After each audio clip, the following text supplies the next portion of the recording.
Hello students, welcome to Bhavana math classes. आज का हमारा टॉपिक है relation between the slope of parallel lines and perpendicular lines. मेरे पिछले वीडियो में मैंने slope of straight line find out करने के मेथड्स के बारे में बताया था। उसका लिंक मैंने डिस्क्रिप्शन बॉक्स में दे रखा है। और आज हम सीखेंगे कि पैरेलल लाइंस और परपेंडिकुलर लाइंस की स्लोप के बीच में क्या रिलेशन होता है। ये हम पैरेलल लाइंस ले लेते हैं। एक लाइन ए बी और दूसरी लाइन है सी डी। ये आपस में क्या है? पैरेलल लाइंस हैं। लेट कर लेते हैं। Let slope of A B is equal to m1 and slope of C D is equal to m2। मान लिया हमारा कि हमारी ए बी की स्लोप m1 है और हमारी सी डी की स्लोप m2 है। अब इनकी स्लोप में रिलेशन क्या है? जब लाइन पैरेलल हो तो उनकी स्लोप में क्या रिलेशन होता है? उनकी स्लोप इक्वल होती है आपस में। Slope of A B is equal to slope of C D, यानी स्लोप ऑफ ए बी हमारी क्या है? m1 और स्लोप ऑफ सी डी हमारी क्या है? m2। तो क्या आया हमारे पास? m1 is equal to m2। ये तो हो गया पैरेलल लाइन का केस कि पैरेलल लाइन के केस में हमारी जो स्लोप होती हैं वो आपस में इक्वल होती है। और अब हम ले लेंगे दो perpendicular line in a plane.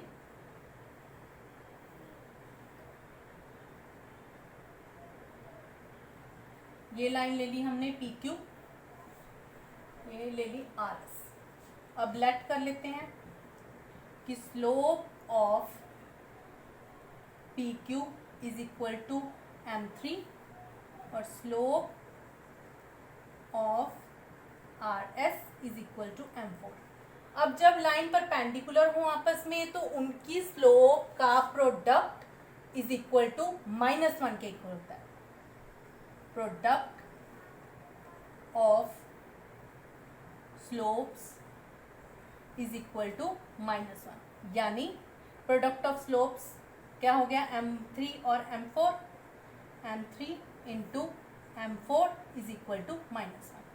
तो अगर हमारी जो लाइंस हैं वो पैरेलल हों तो उनकी स्लोप आपस में इक्वल होती हैं, और अगर हमारी जो लाइंस परपेंडिकुलर हो तो उनकी स्लोप्स का प्रोडक्ट -1 के इक्वल होता है।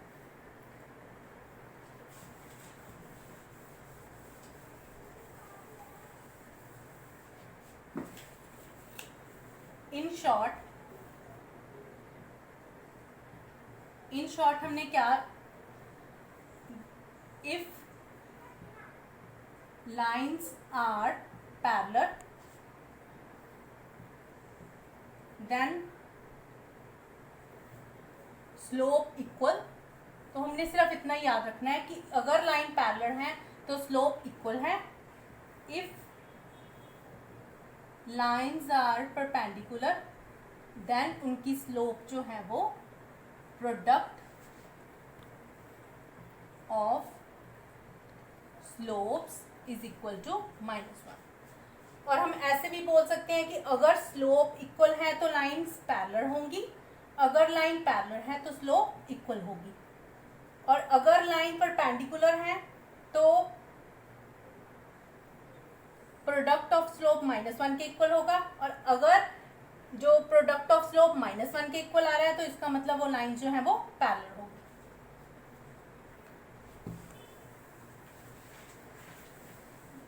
जब हमने इक्वेशन ऑफ लाइंस निकालनी है ना, तो हमें ये बेसिक चीजें पता होनी चाहिए। अब हम एक एग्जांपल लेते हैं। Let the slope of the side BC of a rectangle ABCD is 2/3। Find out करना है हमें slope of AB, and second find out करना है हमें स्लोप ऑफ ए डी। तो अब एग्जाम्पल में हम क्या करेंगे, सबसे पहले तो हम देखेंगे कि उन्होंने हमें क्या गिवन है। उन्होंने दिया the slope of side BC of rectangle ABCD is 2/3। एक हम पहले रेक्टेंगल ड्रॉ करेंगे, रेक्टेंगल ABCD, उसमें हमें BC की स्लोप जो है वो 2/3 दी है। BC की स्लोप इज इक्वल टू 2/3, तो हम लिख लेंगे slope of BC is equal to 2/3। अब हम देखेंगे कि हमें फाइंड आउट क्या करना है। अब हमें स्लोप ऑफ AB फाइंड करनी है, स्लोप ऑफ दिस लाइन की हमें स्लोप फाइंड आउट करनी है। अब हम देखेंगे कि जिसकी स्लोप हमें गिवन है उसके साथ इसका क्या रिलेशन है, इसका परपेंडिकुलर वाला रिलेशन है या पैरेलल वाला रिलेशन है। अब हमें ये पता है कि जो रेक्टेंगल की जो वर्टिसेस होते हैं वो 90 डिग्री होते हैं, सारे वर्टिसेस 90 डिग्री के होते हैं। तो इसका मतलब AB और BC जो हैं वो आपस में परपेंडिकुलर होंगी। तो अभी हमने किया था कि परपेंडिकुलर लाइन की स्लोप का प्रोडक्ट इज इक्वल टू -1 होता है। तो it means that slope of AB multiply slope of BC is equal to -1। अब BC की स्लोप हमें गिवन है 2/3, इसमें पुट कर देंगे slope of AB into 2/3 is equal to -1। अब इधर इसे उधर लेके जाएंगे राइट हैंड साइड पे, तो स्लोप ऑफ AB जो है वो किसके इक्वल आ गई, -1 इंटू 3/2 यानी -3/2। तो अब हमारी slope of AB find out हो गई -3/2। अब हम फाइंड आउट करेंगे स्लोप ऑफ AD। अब हम देखेंगे कि AD का रिलेशन क्या है BC के साथ। स्लोप ऑफ AD, अब AD की स्लोप जो है हम AB की हेल्प से भी निकाल सकते हैं, क्योंकि अब हमारे पास AB की स्लोप भी आ गई। अगर हम AB की स्लोप के साथ निकालेंगे तो AB और AD जो है वो आपस में परपेंडिकुलर है, तो परपेंडिकुलर वाला रिलेशन लगा देंगे। और अगर हमने BC की हेल्प से निकालनी है तो क्या करेंगे, AB और BC में क्या रिलेशन है कि वो आपस में क्या है, पैरेलल हैं। तो पैरेलल लाइंस की स्लोप जो है वो किसके इक्वल होती है, वो इक्वल होती हैं आपस में। तो slope of AD is equal to slope of BC। Slope of AD जो है वो क्या आ गई, BC की स्लोप हमें गिवन है कितनी है, 2/3। तो AD की स्लोप भी क्या हो गई, 2/3।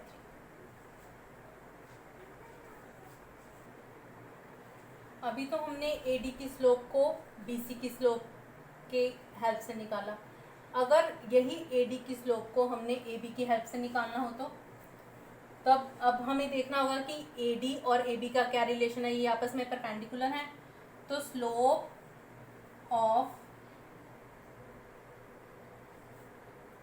AD, ये परपेंडिकुलर हैं, तो क्या करवाया मैंने कि स्लोप ऑफ AD प्रोडक्ट उनकी स्लोप का जो प्रोडक्ट है वो -1 के इक्वल होगा। So slope of AD into slope of AB is equal to -1। अब हमारे पास स्लोप ऑफ AD ही निकालनी है हमें, और स्लोप ऑफ AB हमें हमारी कितनी आई थी, -3/2 इज इक्वल टू -1। तो क्या करेंगे, इसको राइट हैंड साइड पे ले जाएंगे, slope of AD is equal to -1 into -2/3 is equal to 2/3।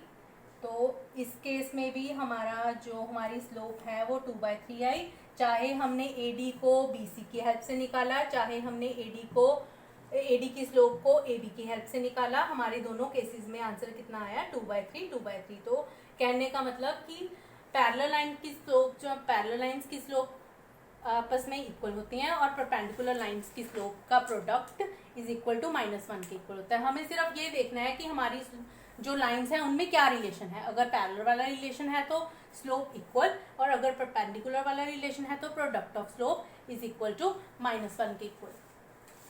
I hope आपको आज का टॉपिक ये समझ आ गया होगा। अगर आपको मेरा वीडियो अच्छा लगे तो लाइक ज़रूर करिएगा और मेरे चैनल को सब्सक्राइब करना ना भूलिएगा।